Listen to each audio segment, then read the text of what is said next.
As a conceptual artist, my work always begins and ends with an idea. The more I refine my ideas and develop as an artist, the more I find language to be the most direct and appropriate material for realizing them. At the surface level, language appeals to me because it's accessible.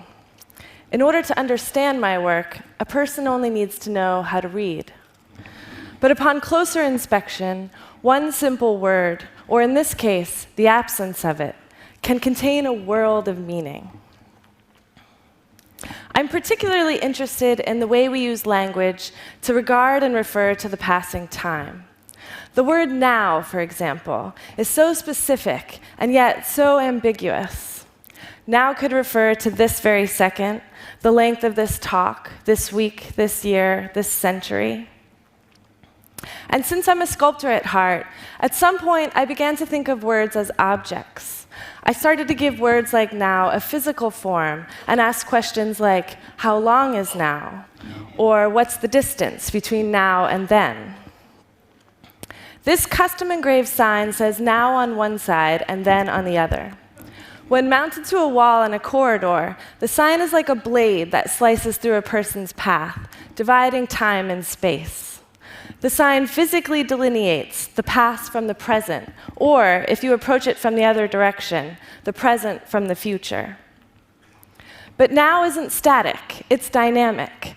So I decided to incorporate motion and mutation into the word itself. This kinetic sculpture uses motorized acrylic line segments to spell the word now about once every second. The lines that construct it slow down ever so slightly as the word forms, but just like time itself, they never quite come to a complete stop. One moment is continuously and infinitely being replaced by another.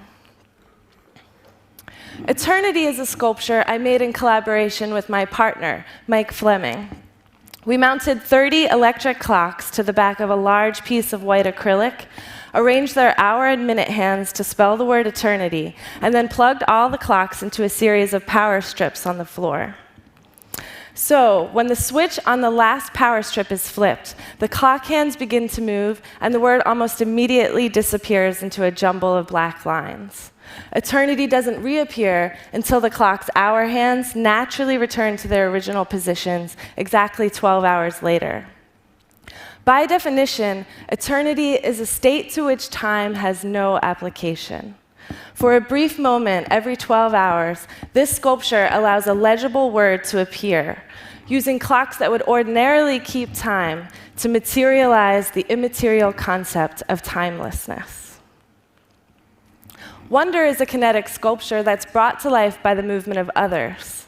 It uses a proximity sensor to form and fragment the word when a viewer is near or far. When viewed from a distance, the work almost appears to be a painting of a constellation in the night sky. But as a person approaches, the motorized white dots begin to move and then slowly coalesce to spell the word wonder. And in hopes of figuring out what causes the sculpture to move, viewers engage and interact with it in really playful and spontaneous ways. By allowing their curiosity to get the better of them, they discover the wonder hidden within the work, whether or not they ever see the word. Wonder is both a noun and a verb. It's a feeling of surprise caused by something beautiful, unexpected, unfamiliar, or inexplicable. It's also an action, a desire to know something that's currently unknown. To wonder is to play, and like a child, discover something unexpected about yourself and the world around you. My art practice is founded on my own sense of wonder, and it's my personal goal to create works of art that inspire a sense of wonder in others. Thank you.